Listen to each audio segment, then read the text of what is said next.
The book of Daniel, the book of revelation, the book of genesis के बाद या उसके पहले और भी जितने टॉपिक्स पे मैंने बात करी हैं, और अब चल रहा है the study on Moses ministry, मूसा की सेविकाई पर सेवा या शिक्षा, उसको लेकर आपके बीच में इस वक्त में मैं आ रहा हूं। दोस्तों, बेहद बेहद अद्भुत तरीके से प्रकाशन के साथ परमेश्वर बात कर रहा है, और इसकी जानकारी आप लोग मैसेज और फ़ोन के माध्यम से मुझे दे रहे हैं। और मैं समझता हूं कि आज और यहाँ से टोटल 4 दिन अभी के शुक्रवार तक परमेश्वर अद्भुत काम आपके जीवन में करने जा रहा है वचनों के माध्यम से।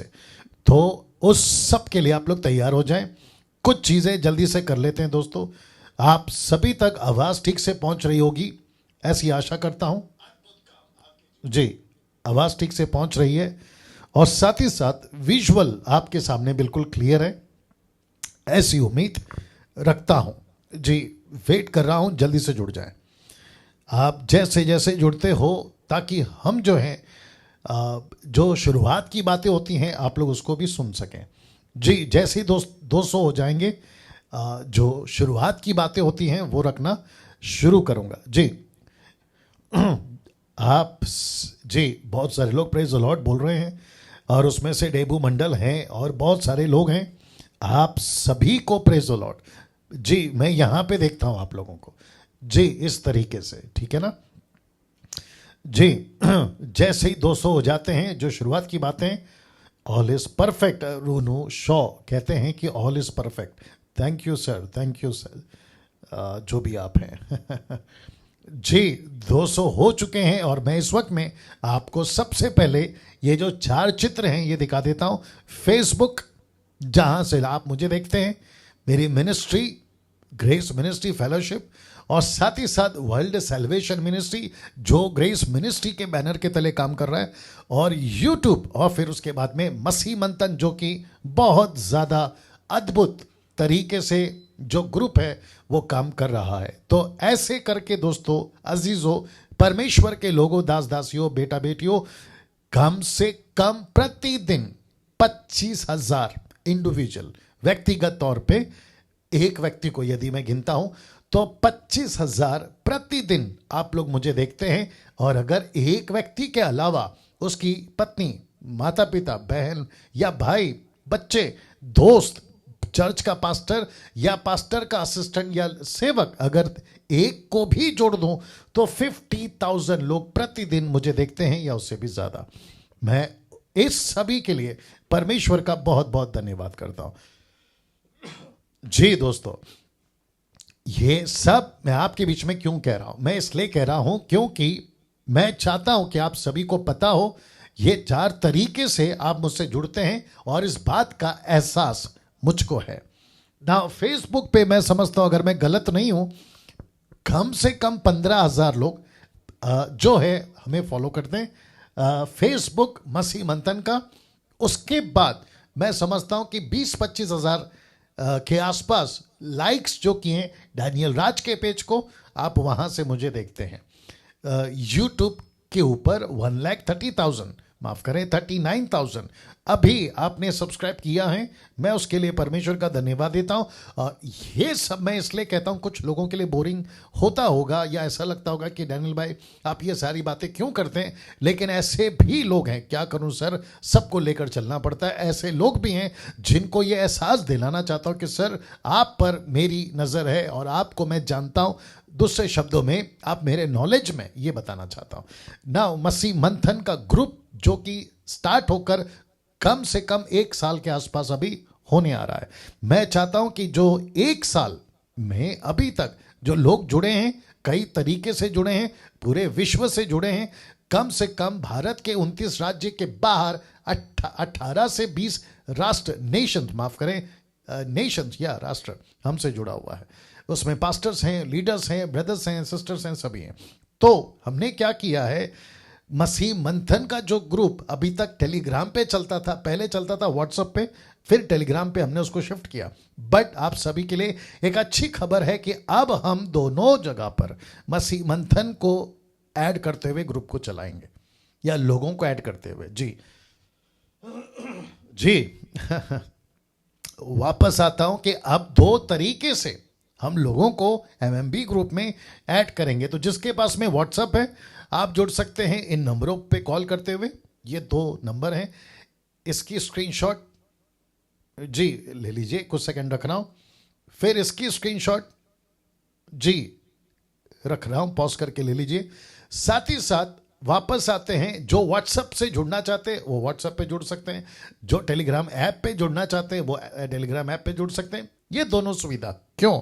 क्योंकि बहुत सारे लोगों को नहीं पता कि टेलीग्राम ऐप होता क्या है, डाउनलोड कैसे करते हैं, और जिसके पीछे मैं समझता हूं कि बहुत सारा माथा हमने उसके ऊपर खपाया है या गवाया है। अब जाकर जो हमारी टीम है डिसाइड किए हैं कि इस दो तरीके से आपके बीच में अब ग्रुप में लोगों को ऐड किया जाएगा। तो जितने एडमिन्स हैं, अगर आप मुझे अभी देख रहे हैं, आप सभी इस बात का ख्याल रखें कि कॉल्स आने अब हो सकता है कि शुरू हो जाएं, क्योंकि व्हाट्सएप पर सबसे ज़्यादा लोग हैं। चलिए दोस्तों, अब यहां से मैं आगे बढ़ना चाहूंगा। आज की जो सेविकाई है या वचन का जो प्रचार है, मैं उसको करना चाहूंगा।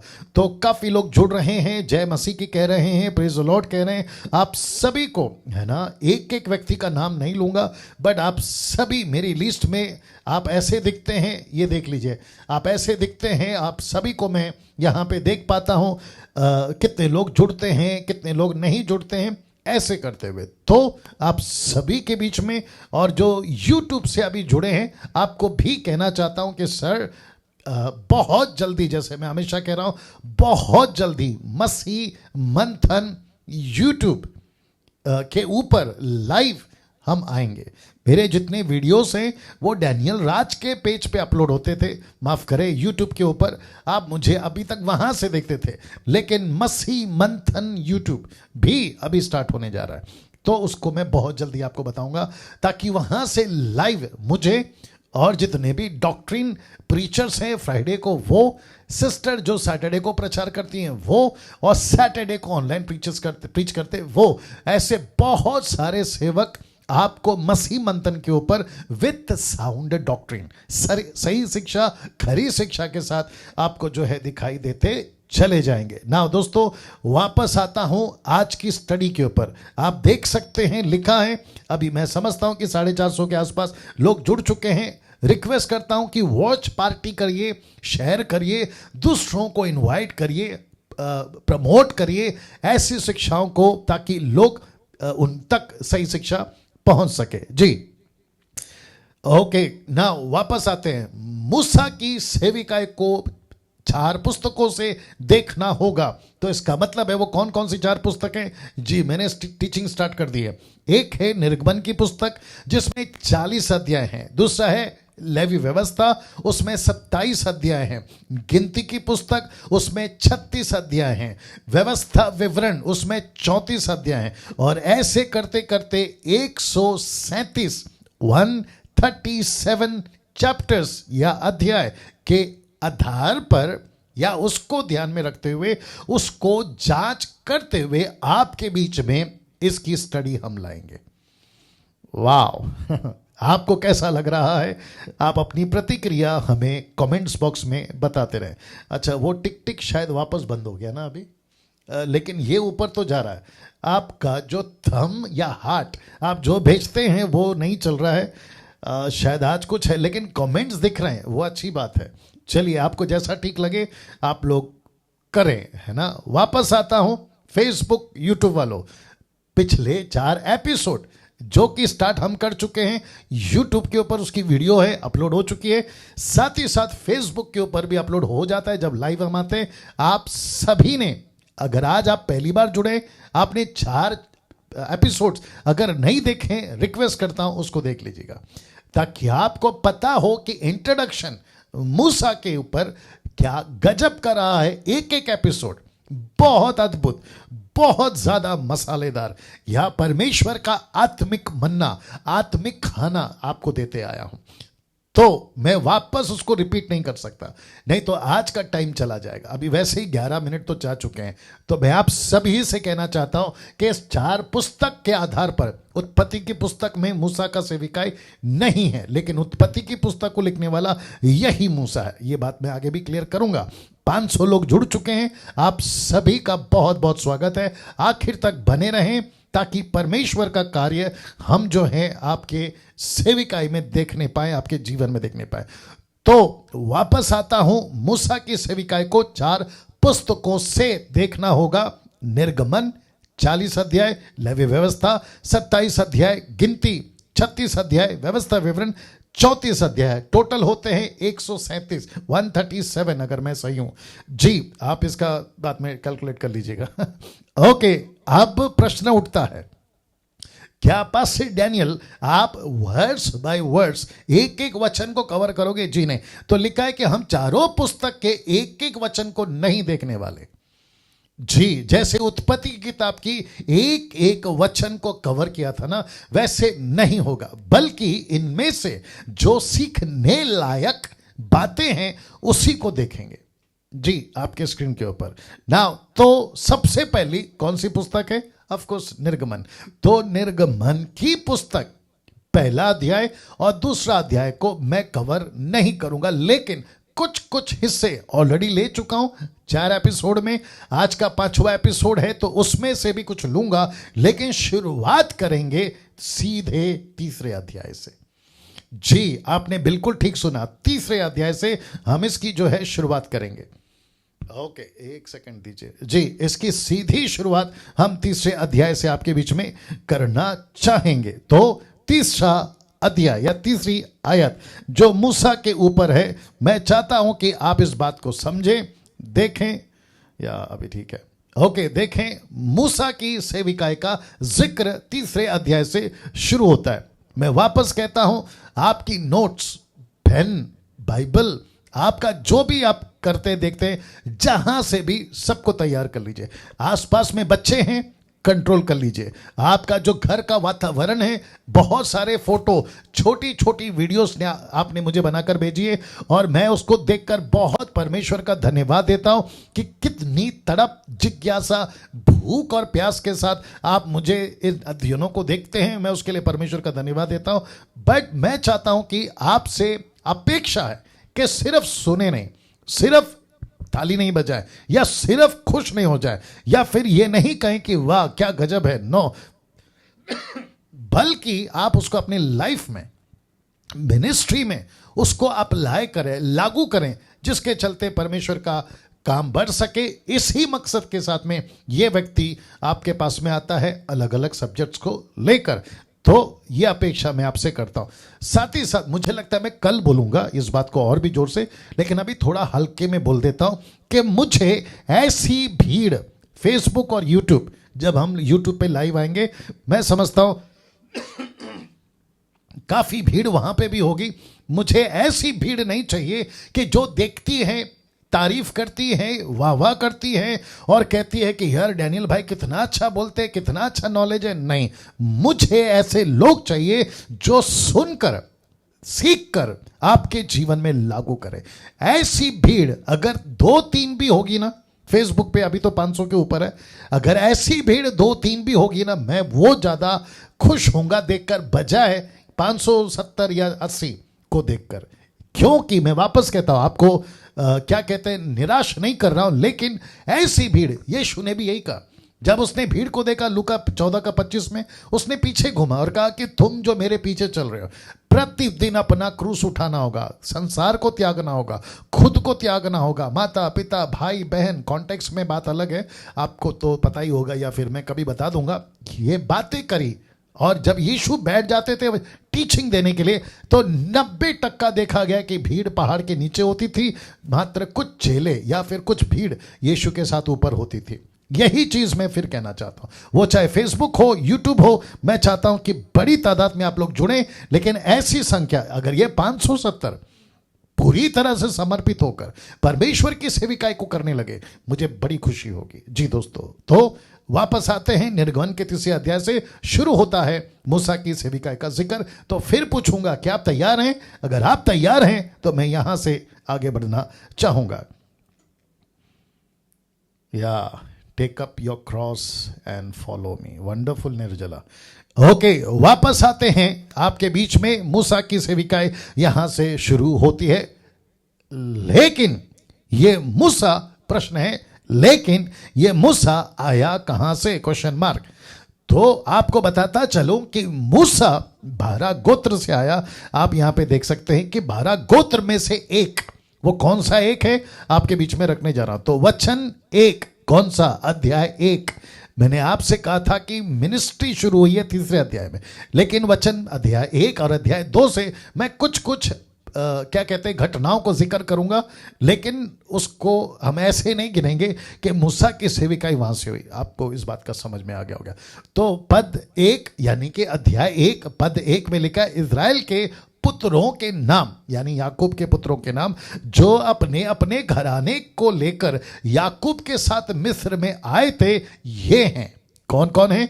सबसे पहला रूबेन, शिमोन, लेवी। मैंने लेवी को येलो और ब्लैक से हाईलाइट किया है। चौथा है यहूदा और ब्रैकेट में लिखा है लिया। ये किसके बच्चे थे? लिया के। इनकी मां का नाम था लिया। ऑफ कोर्स बच्चे याकूब के हैं, लिया। लेकिन आपको यह भी पता है कि राहेल, लिया, राहेल और उसकी 2 दासियां, है ना। मैं उत्पत्ति की पुस्तक में इन सब का जिक्र कर चुका हूं ना। उसके बाद जो बच्चे पैदा हुए, इसाकार, जबलून, बिन्यामीन, दान, नप्ताली, गाद, आशेर, यूसुफ तो मिस्र में पहले ही आ चुका था। आप इनकी गिनती कर लीजिए, आपको ये टोटल 12 मिलेंगे ना। मेरा प्रश्न है कि मूसा आया कहां से? इसका जिक्र यहां पर मैंने ऊपर डाला है। तो यह आया 12 गोत्र में से ना। बहुत ध्यान से सुनेगा। एक व्यक्ति जिसका नाम है मूसा, उसको या उसको बचाते हुए परमेश्वर ने कम से कम 4 पीढ़ी इन 12 गोत्र को इकट्ठा लेकर चला। इसलिए लिखा है अगली लाइन। अब सोचने वाली बात यह है कि इन 12 गोत्रों के बीच कितना कुछ घट चुका था। क्या क्या घट चुका था? याकूब, माफ करें, यहूदा अपने भाइयों को छोड़कर चला गया था। आप सभी को पता है कि उत्पत्ति की पुस्तक के वक्त में एक महिला का जिक्र किया था जिसका नाम है तमार। उससे 2 बच्चे पैदा हुए, यीशु के वंशज में गिने गए। ये सब का मैंने बात किया था। फिर यहूदा, क्या है, सब ठीक है। फिर लिखा याकूब, माफ करें, यहूदा फिर लौट कर आता है। फिर उसके बाद में बहुत सारी घटनाएं घटती हैं। यूसुफ मिस्र में बेच दिया जाता है, वो वहां पहुंच जाता है। इन सब को कम से कम 400 साल, 4 पीढ़ी मैंने कहा। तो जिसके चलते एक व्यक्ति को लाना था। इसलिए लिखा है कि लेकिन फिर भी परमेश्वर ने जोड़े रखा उन 12 गोत्र को। आपको मैं ये स्टडी दे रहा हूं। 600 लोग जुड़ चुके हैं, आप सभी का बहुत बहुत स्वागत है ना। वापस आते 12 गोत्र के लोगों को इकट्ठा बनाए रखा। बहुत कुछ घटा, 19-20 हुआ, आंधी चली, तूफान चला, बहुत सारी बातें घटी। यूसुफ बिक गया, यहूदा चला गया और न जाने क्या क्या हुआ। रूबेन की बात आप सभी जानते हैं। लेकिन उसके बावजूद परमेश्वर ने उनको जोड़े रखा। क्यों? क्योंकि उसको वो बेटा जिसका नाम है मूसा वो चाहिए था। और एक ऐसी भीड़ जिसका मैं जिक्र कर चुका हूं एपिसोड 1, 2, 3 में, एक ऐसी भीड़ चाहिए थी जिसको लेकर परमेश्वर अपना दबदबा, बहुत ध्यान से सुनिएगा, जिसको लेकर परमेश्वर अपना दबदबा, अपने मंदिर का दबदबा, अपने नाम का दबदबा, अपनी व्यवस्था का दबदबा, के इस पूरी पृथ्वी पर तब से लेकर अब तक की भी बात कर रहा हूं कि इन सभी के बीच में जितने भी राष्ट्र या नेशंस है और उनके देवी देवता, वो चाहे लकड़ी के हो, प्लास्टिक के हो, लोहे के हो, पीतल के हो, चांदी के हो, सोने के, पहाड़ के ऊपर, पहाड़ के नीचे, पेड़ के ऊपर, पेड़ के नीचे, नदी के ऊपर, नदी के नीचे, ये सभी जगहों से, इन सभी के बीच में परमेश्वर बताना चाह रहा था आदम जात को। हिंदू हो तो, मुस्लिम हो तो, सिख हो तो, बुद्धिस्ट हो तो, पारसी, आदिवासी, यहूदी, आप जिस किसी भी कौम जाति से आते हो, उच्च जाति, नीच जाति, पिछड़ी जाति, अमीर, गरीब, रोडपति, करोड़पति, आप सभी को तब भी और अब भी परमेश्वर चाहता था कि उसके नाम का दबदबा, उसकी व्यवस्था का दबदबा, परमेश्वर कैसा है, कौन है, मनुष्य जाति को बताता चला, और जिसके लिए वक्त वक्त पर उसने लोगों का इस्तेमाल किया।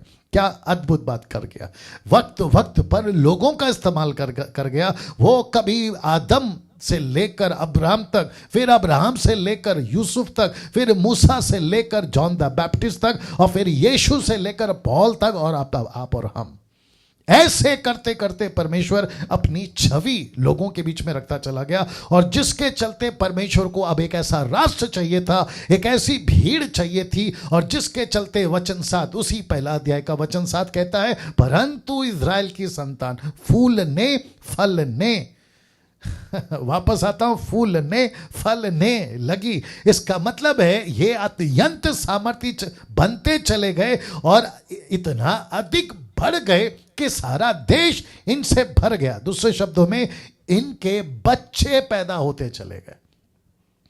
वापस आता हूं, क्योंकि परमेश्वर ने कहा था आदम से कि तुम फूलो फलो, अब्राहम से कहा था कि तेरी संतानें इतनी होंगी कि अगर तू रेत के कणों को गिन सके, आकाश के तारों को गिन सके, तो गिन लेना बेटा, तेरी इतनी संतानें होंगी। जो कि रेत की कणों को कोई नहीं गिन सकता, आसमान के तारों को कोई नहीं गिन सकता। तुमको तारे नजर आ जाएंगे दिन में, वो बात अलग है, लेकिन परमेश्वर कहता है इस तरीके से। तो एक तरफ अजीजों, बहुत ध्यान से सुनिएगा जितने लोग मुझे सुनते हैं, एक तरफ ऐसा परमेश्वर जो अपनी वाचा, प्रतिज्ञा, प्रॉमिस परमेश्वर ने दी हुई दासों को ऐसा पूरा करते चला आया, और दूसरी तरफ जो मुसीबत खड़ी थी उनको भी चलाता आया। और वचन 8 कहता है कि मिस्र में एक नया राजा गद्दी पर बैठा जो यूसुफ को नहीं जानता था। आप देख लीजिएगा चित्र को, जो यूसुफ को नहीं जानता था। मैं कुछ सेकंड इसको रख रहा हूं, थोड़ा डाइजेस्ट कर लीजिए जी। वापस आते हैं, जो यूसुफ को नहीं जानता था। मैंने I think episode first second मुझे याद नहीं आ रहा, बट मैंने जरूर कहा था कि यूसुफ को नहीं जानता मिस्र का राजा ये या इसके जैसा, तो परमेश्वर को नहीं जानता। जो यूसुफ को जानता है या जो इजरायलियों को जानता है, वो पक्की बात है कि परमेश्वर को जानेगा। लेकिन मैंने ये भी कहा था कि ऐसी क्या बात हो गई कि यूसुफ की बाद की पीढ़ी, कम से कम 400 साल तक, ऐसी क्या बात हो गई कि उस युग के लोगों ने परमेश्वर की पहचान की जानकारी इस राजा तक क्यों नहीं पहुंचा? ऐसा क्या हुआ होगा? ढीले पड़ गए, सुस्त पड़ गए, उनका फोकस सिर्फ फैलना फैलना फैलना। लेकिन इसके बीच वो परमेश्वर की जांच, माफ करें, परमेश्वर की पहचान, परमेश्वर का नाम का प्रचार वो नहीं कर पाए। मैंने तब भी कहा था और अभी मैं वापस कहता हूं। तो दोस्तों, ये क्यों बता रहा हूं, उसके पीछे एक बड़ा कारण है। फिर पढ़ देता हूं, फिर कारण बताता हूं। एक नया राजा गद्दी पर बैठ गया जो यूसुफ को नहीं जानता था। बस यहां से मूसा की जरूरत पड़ी। इसलिए वापस कहता हूं कि बस यहां से मूसा की जरूरत पड़ी। वाह, वापस आता हूं। एक ऐसा राजा जो मूर्ति पूजा से भरा पड़ा है, जो जादू टोना से भरा पड़ा है, एक ऐसा राजा जिसको परमेश्वर के नाम का डर नहीं है, जो डर तो छोड़ो, जो जानता तक नहीं है। ये जो ये मरने के बाद एक और राजा, वो ऐसा देश, ऐसा राष्ट्र जिसको कहते हैं इजिप्ट, मिस्र, जो कि टोटल अंधकार है, उसके गढ़ों को, उसके राज्य को, उसके घमंड को और उसकी जो भी झूठी बातें, उसको हिलाने के लिए, उसको डिस्ट्रॉय, नाश करने के लिए परमेश्वर को एक ऐसे व्यक्ति की जरूरत थी जिसका नाम है मूसा। क्या बात है दोस्तों। मुझे ऐसा लगता है कि आज जो सोचा था मैंने कि एक एपिसोड में कुछ पॉइंट्स कवर करूंगा, अगर नहीं कर पाया कोई दिक्कत नहीं, हम एपिसोड नंबर 6 पे चले जाएंगे, यानी कि कल, जैसा पवित्र आत्मा चलाए, क्योंकि हम किसी प्रकार के टाइम या डेट या किसी मनुष्य के बंधन में नहीं हैं, हम सिर्फ पवित्र आत्मा के बंधन में जी। वापस आते हैं, यहां परमेश्वर को एक जरूरत पड़ी मूसा की।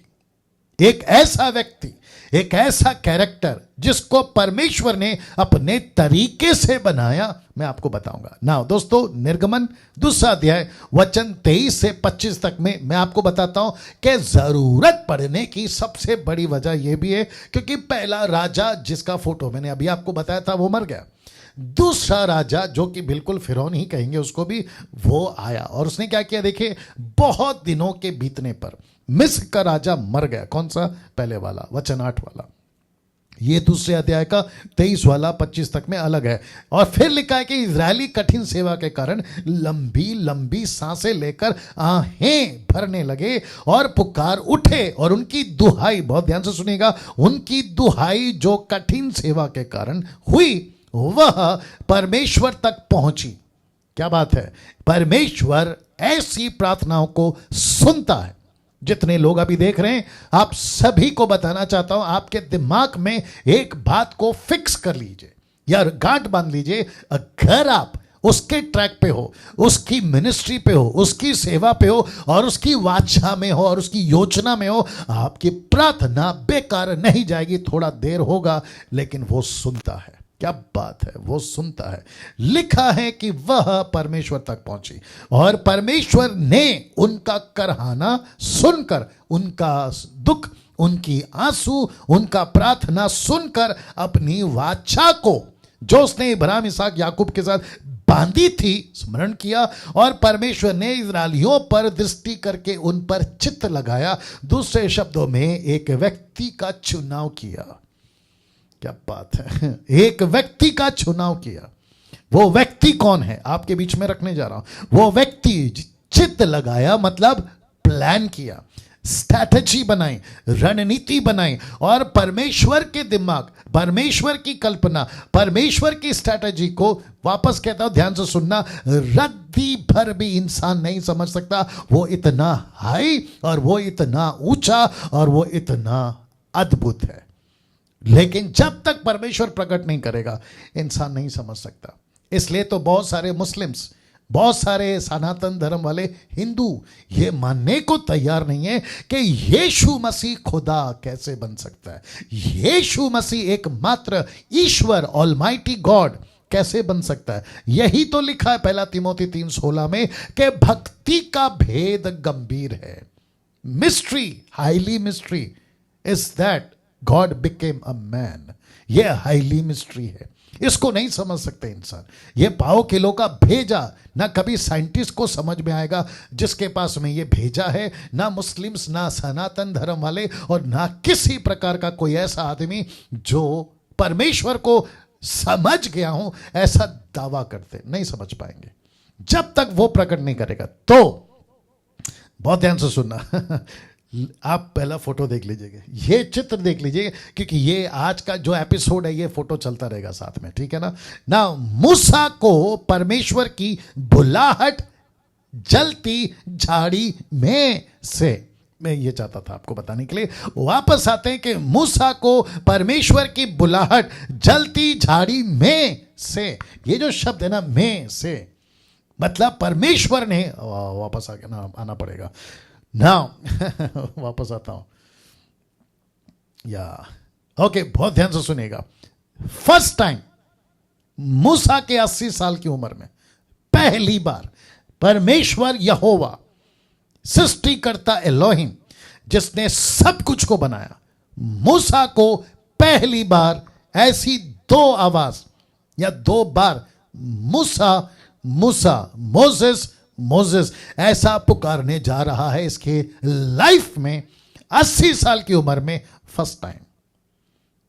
तो आपको नहीं लगता कि ऊपर बैठा परमेश्वर, जिसको हम अभी कहते हैं ईशु, जिसको हम कहते हैं परमेश्वर पिता, क्या उसने योजना नहीं बनाई होगी कि इस व्यक्ति को मैं फर्स्ट टाइम मिलने जा रहा हूं, इस व्यक्ति को मैं 80 साल की लंबी उम्र के बाद एक ऐसा सफर में भेजने वाला हूं, एक ऐसा महान काम करने वाला हूं जिसको तब की दुनिया तो याद रखी आज तक याद रख रही है, जिसकी चर्चा मैं कर रहा हूं अभी, जिसकी चर्चा यीशु जब तक नहीं आता करते रहेंगे सेवक लोग, अगली पीढ़ी को, उसकी पीढ़ी को, उसके बच्चों को। लिखा है ना, पोते पर पोतों तक सबको मैं मेरी बातें करवाता रहूंगा। तो इसका मतलब क्या है दोस्तों? इसका मतलब है परमेश्वर ने अद्भुत योजना बनाई और मैं बताता चलूंगा, लेकिन ये 4 दिन के टोटल एपिसोड में मैं कवर करूंगा इसको, ये बात तो पक्की है, ठीक है ना।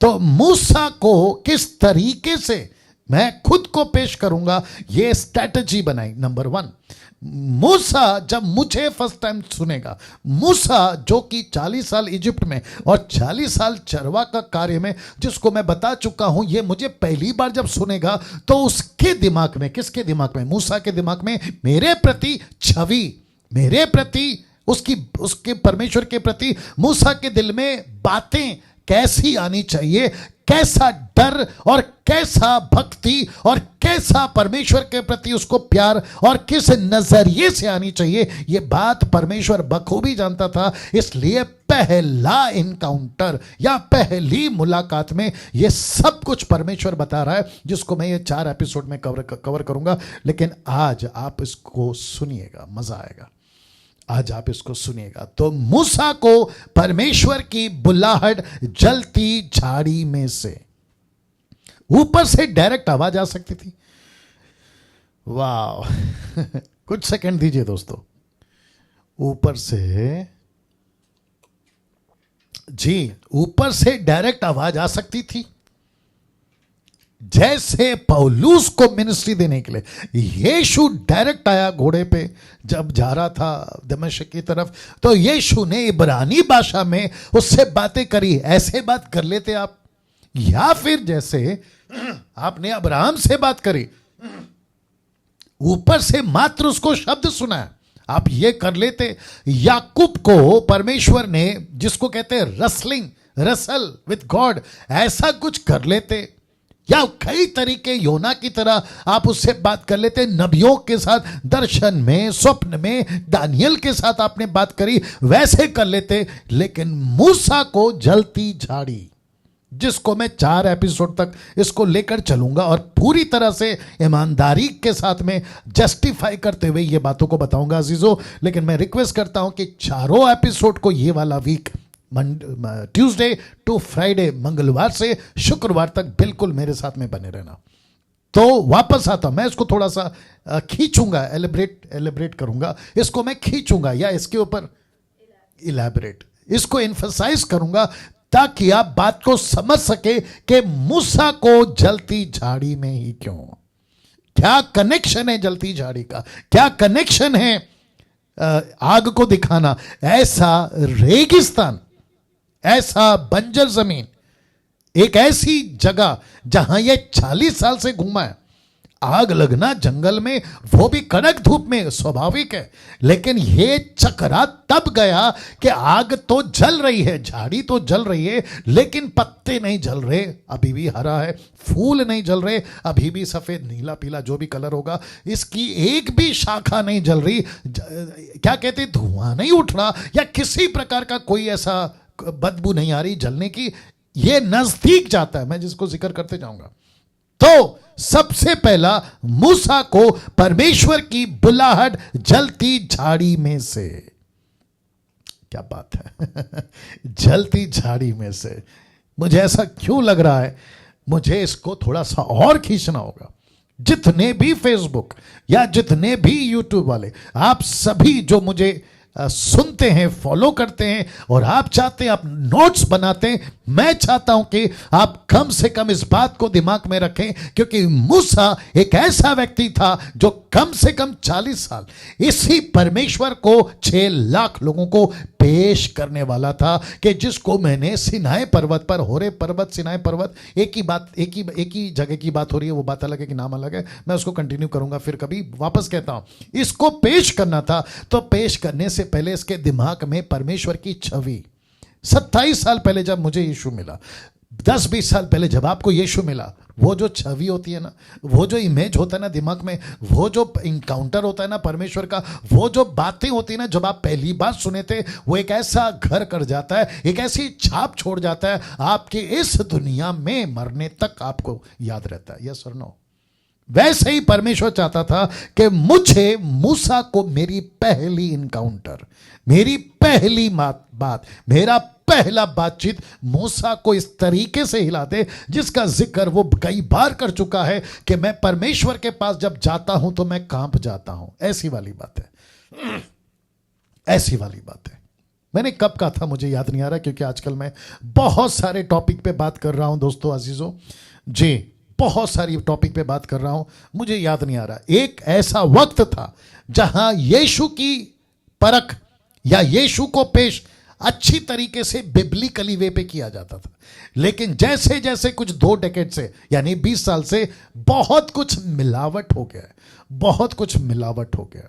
मिनिस्ट्री में मिलावट, सेवकों में मिलावट, प्रचार में मिलावट, आराधना में मिलावट, परमेश्वर की कलीसिया जिसको घर कहते हैं उसमें मिलावट, और जिसके चलते अब जो भीड़ आ रही है या अब जो मसीह बच्चे आ रहे हैं, यूथ आ रहे हैं, लड़का लड़की, इनको ऐसा लगता है अरे चलता है, अरे परमेश्वर माफ कर देगा, अरे परमेश्वर तो प्यार करने वाला है, अरे सब चलता है, आप बाहर कुछ अंदर कुछ और ऐसा। लेकिन मूसा को मिला परमेश्वर ऐसा नहीं था दोस्तों, ऐसा नहीं था। मैं इसलिए इसको इतना खींच रहा हूं अब आप सोच के देखिए, जितने मुझे देख रहे हैं आप लोग, क्या आपको नहीं लगता है कि परमेश्वर को हम वैसा ही पेश करें जैसा वो हमको मिला था? जैसे जैसे आज के इस एपिसोड में मैं आगे बढ़ूंगा ना, आपको पता चल जाएगा कि किस तरीके से परमेश्वर उसको मिला था। मुझे लगता है अब आगे बढ़ना होगा। लिखा है, एक बात आपको यहां समझना होगा। कौन सी बात? परमेश्वर की दृष्टि से आपको एक बात यहां समझना होगा। वो क्या है? वह है मूसा का चुनाव। बहुत ध्यान से सुनना, मूसा का चुनाव परमेश्वर ने खुद किया था। मूसा को चुनना उसकी मर्जी, मूसा को इनकाउंटर देना मतलब पहली मुलाकात परमेश्वर की मर्जी। 80 साल कहां रहेगा? परमेश्वर ने खुद चुना। 40 साल में कैसे ले चलूंगा? इस व्यक्ति का चुनाव खुद परमेश्वर ने किया था। और मुझे आपको बताने दीजिए कि यहां जितने आप इस वक्त में, मैं और भविष्य में ये वीडियो जब तक जहां तक जाएगी, तो जो जो सेवक है आप शायद भूल गए हैं, क्योंकि आपको लगता है कि मेरे पास्टर ने मेरा चुनाव किया है, आप गलत हो। मेरी संस्था ने मेरा चुनाव किया है, आप गलत हो। मेरे डिनोमिनेशन ने मेरा चुनाव किया, आप गलत हो। आपको शायद नहीं पता पौलुस के नजरिए से, यीशु के नजरिए से आपका चुनाव परमेश्वर ने किया, जैसे मूसा का किया। क्या बात है! जितने मसीह मंथन में आप सेवक लोग हैं या आप जो परमेश्वर का काम कर रहे हैं, आपका भी चुनाव परमेश्वर ने किया है, इसको नहीं भूलना। जैसे मूसा को चुना, इसका चुनाव, मैं क्यों इसके ऊपर इतना जोर दे रहा हूं? ताकि आपके दिमाग में यह बात डाल सकूं कि परमेश्वर अपने काम के लिए, उत्पत्ति की किताब से बोलते आ रहा था ना, यह सब परमेश्वर का भी प्रोग्राम है। मूसा, माफ करे, आदम गलती करा, अब उसके बीच, उसके वंशज में से वो बीज सीड, SEED सीड, उसको निकालना है। तो कैसे मैं प्लान करूं, कैसे मैं योजना बनाऊं? तो उसने पहले से अपनी स्ट्रैटेजी बना के रखी है कि कौन से युग में, बहुत ध्यान से सुनना, गजब की बात बोलने जा रहा हूं, कौन से युग में कौन सा लीडर होगा ये वो तय करेगा। आज के युग में कौन सा लीडर मुंबई में, कौन सा लीडर पूना में, कौन सा लीडर नागपुर में, भारत के 29 राज्य और अदर कंट्रीज में, ये परमेश्वर तय करता है। यहां तक कि मुझ जैसे 10% जो खरा और सही ट्रैक पे हैं, मैं उनको गिनती में लूंगा और उनको भी कहूंगा कि सर, आपका भी चुनाव परमेश्वर ने खुद किया है। क्या बात है! खुद परमेश्वर ने किया है। क्या अद्भुत बात है ये! इसका मतलब है, अगर मूसा का चुनाव परमेश्वर ने किया है, तो मूसा को बाहर से तैयार किया 80 साल तक। किस लिए? आप देख लीजिए, एक महान कार्य के लिए 80 साल तक परमेश्वर ने इसको तैयार किया। मैं जानता हूं कि इस वक्त पवित्र आत्मा आपसे बात कर रहा है, पूरी तरह से शिक्षित 40 साल, पूरी तरह से चरवा का काम अनुभव के साथ 40 साल। मैं इसको एपिसोड 1, 2, 3 में बोल चुका हूं शायद। वाह, कैसा लग रहा है? अब आप सोचिए, उस वक्त मिशन था इजिप्ट, आज मिशन है भारत या अमेरिका या अफ्रीका या फिर आपका जहां देश या आपका वो गांव या आपका डिस्ट्रिक्ट या आपका ब्लॉक या आपका छोटा सा एरिया, वो है आपका मिशन। जैसे इसको चुना, इसको तैयार किया। वापस रख देता हूं वो स्लाइड को। लिखा है मूसा का चुनाव परमेश्वर ने खुद किया था। मूसा को बाहर से तैयार किया 80 साल तक एक महान कार्य के लिए, एक महान कार्य के लिए। जैसे यहां पे आप देख रहे हैं, पूरी तरह से शिक्षित। मेरे पास में वक्त नहीं है। The book of Acts chapter 7 verse 20 मैं बता चुका हूं। 20, 21, 22 लिखा है कि मूसा परिपूर्ण था। मूसा को, बाप रे टाइम बहुत हो जाएगा, फिर भी बता देता हूं। मूसा हाईली एजुकेटेड था। मैं हिस्ट्री चेक करता हूं, मैं आपको बता दूं, मैं आपको पहले से बताते आ रहा हूं। मैं यहां पे स्लाइड्स जब बनाता हूं या कोई स्टेटमेंट देता हूं, मैं टोटल हिस्ट्री स्टडी करता हूं। टोटल मैं आपको बताता चलूं। इसलिए वापस कहता हूं, जो कि मैं कल कहा था, परसों कहा था, कि जिसको 18 पता है 17 मत सिखाया करो। वापस आते हैं तो मूसा पूरी तरह से शिक्षित था। आपको शायद यह बताता चलूं, जोसेफस एक ऐसी पुस्तक जो यीशु के फर्स्ट सेंचुरी में, जिसको कहते हैं फर्स्ट एडी में, आफ्टर डेथ, जोसेफस, आप जाकर गूगल पे टाइप कर लीजिए, आपको पता चल जाएगा कि कुछ 18 से 19 अध्याय की एक पुस्तक जोसेफस ने लिखी है।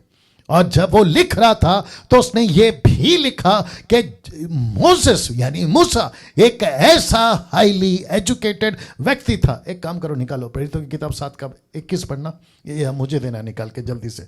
दोस्तों मुझे माफ करें, क्या करूं, पवित्र आत्मा बात करता है। जी, जितने बाइबल टीचर्स या प्रीचर्स, बाइबल कॉलेज टीचर्स आप मुझे सुन रहे हैं, ये जोसेफस याद रखना, जोसेफस याद रखना इसको, क्योंकि बाइबल को उस वक्त में जब घटना घटती थी ना, बहुत सारे लोग लिखते थे। तो फर्स्ट सेंचुरी में ऐसे बहुतों की बातें, बहुतों की पुस्तकें वहां लिखी गई थी जिसको बाइबल में नहीं जोड़ा है, लेकिन ये हिस्ट्री में है।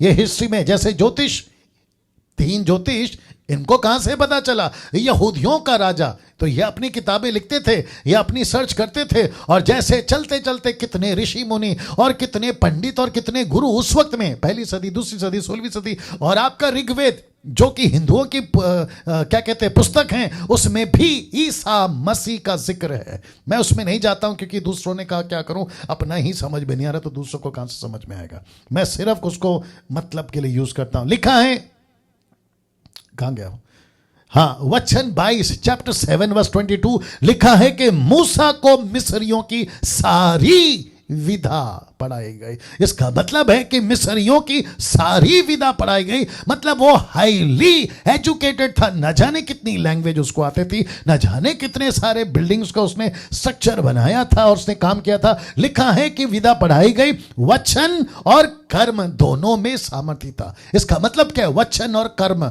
इसका मतलब है कि मूसा को कई भाषाएं आती थी। मूसा, अन्य भाषा की बात नहीं कर रहा हूं, जिब्रिश की बात नहीं कर रहा हूं, नहीं तो उसके ऊपर तुम लोग चले जाओगे कि अरे वाह क्या बात है। नो नो नो नो, वापस आते हैं। मूसा टोटली शिक्षित था, देख सकते हैं पूरी तरह से शिक्षित था। साथ ही साथ परमेश्वर ने उसको चरवाह का अनुभव भी दिया था।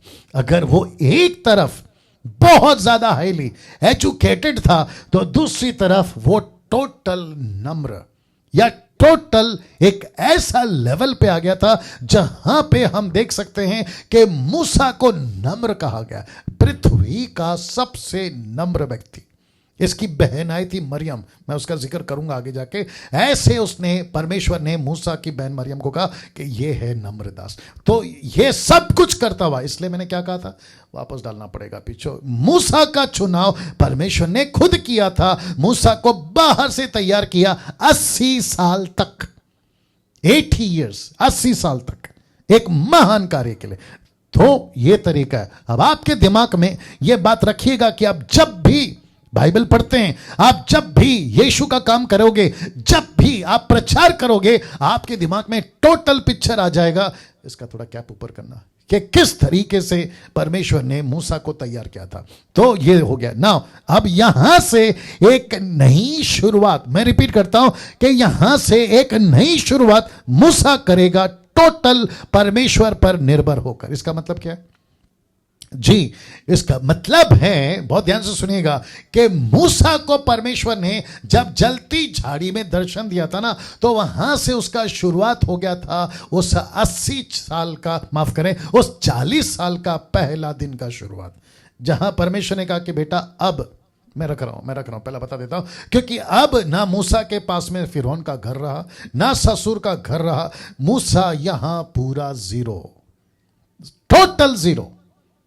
एक तरफ तिरस्कार किया हुआ 40 साल, दूसरों के घर पर रहा, खुद का कुछ नहीं था, इस तरीके से टोटल जीरो। अब आप कहोगे पास्टर डैनियल, मूसा टोटल जीरो, ये कैसे? मैं क्या बता रहा हूं, पौलुस के नजरिए से देखे, इब्रानियों की किताब उसका 11 का 25 से 26 लिखा है, इसलिए कि उसे, ब्रैकेट में मूसा को, इस लिखा है इसीलिए कि उसे, मूसा को ब्रैकेट में, पाप में थोड़े दिन के सुख भोगने से परमेश्वर के लोगों के साथ दुख भोगना उत्तम। ये शब्द देखिए, उत्तम। क्यों?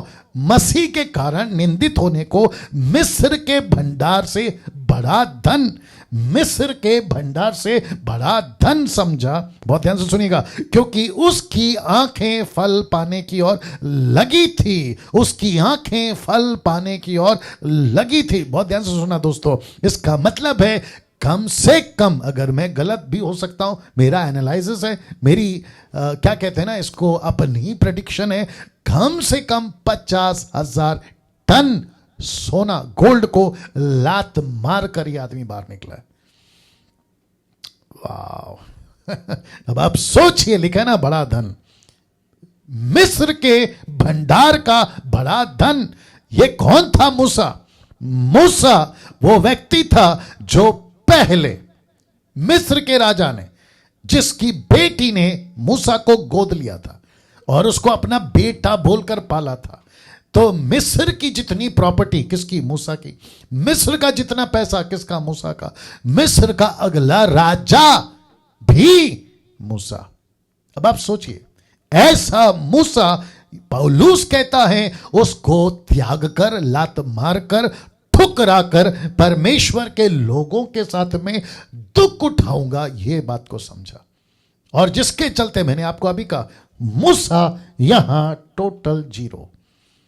Can you believe this? मुझे नहीं लगता कि आज का जो स्लॉट है वो पूरा कर पाऊंगा, क्योंकि मेरे पास में अभी सिर्फ 12 मिनट बचे हैं 9 बजने में। मुझे ऐसा लगता है कि मैंने अभी शुरू किया। वाह, मैं फिर कहता हूं, यहां टोटल जीरो। लेकिन एक अच्छी बात रखने जा रहा हूं, जितने प्रभु के दास हैं, आप अपने आप को उत्साहित करिए। मैं आपको बताने जा रहा हूं, मैं बताता हूं क्यों। अगर वो यहां टोटल जीरो है, यहां के पैसे को उत्तम नहीं समझा, परमेश्वर की लोगों को, सेवा को उत्तम समझा, दुख उठाना उत्तम समझा, परमेश्वर के घर को उत्तम समझा, परमेश्वर के सेवा को उत्तम समझा, इसलिए उत्तम को मैंने ब्लैक से स्पॉट किया ताकि आप समझ सके। लेकिन फिरौन की बेटी का बेटा बनना इनकार किया। रिपीट करता हूं, फिरौन की बेटी का बेटा बनना इनकार किया। और लिखा है कि उसकी आंखें एक ऐसी जगह पे लगी थी जो यहां का पैसा नहीं है। और यही चीज परमेश्वर ने मूसा को सिखाया कि बेटा, जो 40 साल में, पहला वचन पढ़वा देता हूं, मत्ती 6:20 कहता है, परंतु अपने लिए स्वर्ग में धन इकट्ठा करो, जहां ना तो कीड़ा ना काई बिगाड़ते हैं, और जहां चोर सेंध लगाते और ना चुराते। इसका मतलब है, बहुत ध्यान से देखना, मजा आएगा, अगर आपका दिल करे तो ताली बजा लीजिएगा। मूसा ने जो 80 साल में नहीं कमाया था, वो 40 साल में कमा गया।